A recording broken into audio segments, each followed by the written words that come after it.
वो जंगल घना था। सूरज की हल्की किरणें पेड़ों के बीच से छन कर आ रही थी। शेर सिंह अपने बेटे अर्जुन के साथ खेल रहा था। जंगल के अन्य जीव, रानू चिड़िया, मीनू मौसी, कबूतर, कल्लू कौआ, भेड़िया खान, हिरण चंचल और खरगोश गोलू दूर बैठकर ये नजारा देख रहे थे।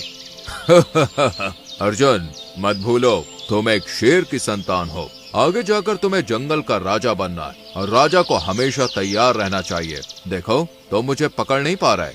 मुझे कमजोर मत समझिए पिताजी। छोटा हूँ तो क्या हुआ, आपकी ही संतान हूँ, शेर हूँ, मैं इस बार तो पकड़ लूंगा पिताजी। अर्जुन को बच्चा मत समझना महाराज, अर्जुन तेज हो गया है। हाँ, तुमने सही कहा रानू, लेकिन राजा बनने के लिए सिर्फ तेजी नहीं, समझदारी भी चाहिए। राजा बनने के लिए सबसे जरूरी क्या होता है पिताजी, ताकत या फिर चालाकी? राजा को ताकत और चालाकी दोनों का सही इस्तेमाल करना आना चाहिए, लेकिन सबसे जरूरी है न्याय और ईमानदारी। ये सुनकर अर्जुन सोच में पड़ गया। तभी हवा तेज हो गई, बादल गरजने लगे। बारिश आने वाली है, सब लोग सुरक्षित जगह ढूंढो। अर्जुन, मौसम खराब हो गया, अब हमें अपनी गुफा के अंदर चलना चाहिए। लगता है भयंकर वर्षा होने वाली है। रुक जाइए पिताजी, थोड़ा और खेलते हैं। अर्जुन खेलते खेलते झाड़ियों की तरफ भाग गया। शेर सिंह ने उसे रोकने के लिए दहाड़ लगाई, लेकिन अर्जुन झाड़ियों में गायब हो गया। कुछ देर के बाद बारिश शुरू हो गई, बिजली कड़क रही थी। अर्जुन झाड़ियों में फंस चुका था। तभी उसे जंगल में एक अजीब गूंजती आवाज सुनाई दी। ये क्या था? वो झाड़ियों से बाहर निकलने की कोशिश करने लगा। तभी उसे अपने पिता की कमजोर दहाड़ सुनाई थी। अर्जुन तेजी से झाड़ियों से बाहर निकल आया। उसने देखा कि शेर सिंह जमीन पर गिरा पड़ा था। उसकी गर्दन पर गहरे पंजों के घाव थे। अर्जुन चौंक कर भागता हुआ उसके पास आ पहुंचा। पिताजी, क्या हुआ? उठो ना। शेर सिंह ने धीरे धीरे अपनी आंखें खोल ली। वो अर्जुन को देखने की कोशिश करने लगा, लेकिन उसकी सांसें टूटने लगी थी। अर्जुन उसे हिलाने की कोशिश करने लगा। पिताजी, मत छोड़ो मुझे। शेर सिंह की आंखें धीरे धीरे बंद हो गई। अर्जुन की चीख गूंज उठी। जंगल के अन्य जीव वहां आ गए। सबकी आंखों में भय और दुख था। बारिश लगातार तेज होती जा रही थी। कुछ वर्ष ऐसे ही बीत गए।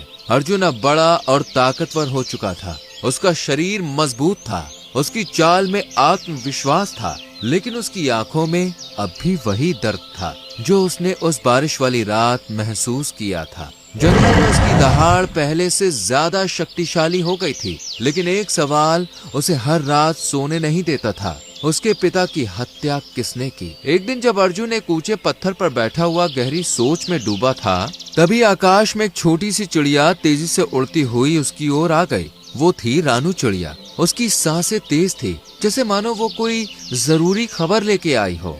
अर्जुन, तुम्हें मीनू मौसी कबूतर से मिलना होगा। उन्होंने उस रात कुछ ऐसा देखा था जो तुम्हें जानना चाहिए। क्या मीनू मौसी ने कुछ देखा था? उन्होंने पहले क्यों नहीं बताया? वो डरी हुई थी अर्जुन, लेकिन अब वक्त आ गया है कि तुम सच्चाई जानो। अर्जुन तुरंत ही खड़ा हो गया। उसकी आंखों में जोश था। वो बिना देरी किए मीनू मौसी के ठिकाने की ओर बढ़ चला। कुछ ही देर में वो उस बड़े पेड़ के पास पहुंचा जहां मीनू मौसी हमेशा बैठती थी। मीनू मौसी, रानू चिड़िया ने बताया कि आपने उस रात कुछ देखा था। बताइए, मेरे पिता के हत्यारे के बारे में क्या जानती हैं आप? मीनू मौसी डर से इधर उधर देखने लगी। वो थोड़ा कांप रही थी, मानो कोई भयानक याद फिर से ताजा हो गई हो। अर्जुन ने उनका डर महसूस कर लिया था। अर्जुन, उस रात जब बिजली चमकी थी, मैंने किसी को तुम्हारे पिता पर हमला करते देखा था और वो 2 थे। लेकिन क्या मीनू मौसी, साफ साफ बताइए। बारिश बहुत तेज थी, बिजली बार बार चमक रही थी और अंधेरा था। मैं ठीक से नहीं देख पाई कि वो दूसरा कौन था। पहला कौन था? पहला तो मैं दावे के साथ कह सकती हूँ कि वो चीता था। दूसरा कौन था ये मुझे नहीं पता। अर्जुन का चेहरा गुस्से से लाल हो गया। उसने जोर से मुट्ठी भींची और वो खड़ा हो गया। तो इसका मतलब मेरे पिता को मारने में कोई और भी शामिल था? और मीनू मौसी, आपने इतनी बड़ी बात अब तक मुझे क्यों नहीं बताई? मैं डर गई थी। अर्जुन के मन में एक योजना आई। उसने गहरी सांस ली और अपने दोस्तों और जंगल के सभी पक्षियों को बुलाया। सब अर्जुन के चारों ओर इकट्ठा हो गए। दोस्तों, मैं अपने पिता की मौत का बदला लेना चाहता हूँ। क्या तुम सब मेरी मदद करोगे? हाँ अर्जुन, हम तुम्हारे साथ हैं। अर्जुन ने अपनी योजना बतानी शुरू की। उसने अपनी टीम को अलग अलग जिम्मेदारियां सौंपी।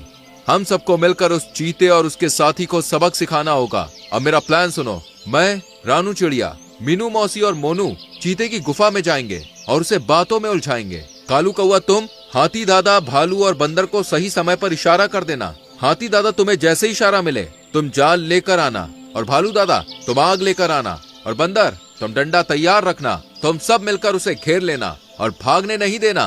तभी चील अर्जुन से बोली, महाराज, मैं चीते की गुफा के पास रहती हूँ। मुझे उसकी हर हरकत पता होती है। अगर आप कहो तो मैं ही इशारा दूँ। ठीक है चील। कालू कौआ तो हमारे साथ चलोगे। चील इशारा देगी।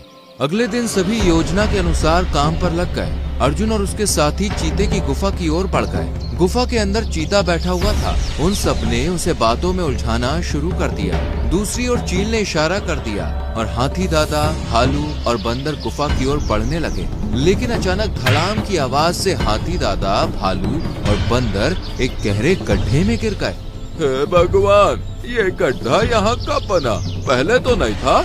सभी चील उड़ते हुए वहाँ पर आ पहुँची और उन सभी को देखकर बोली, कैसा लगा? तुम लोग अब यहाँ मजे करो, मैं अभी आती हूँ।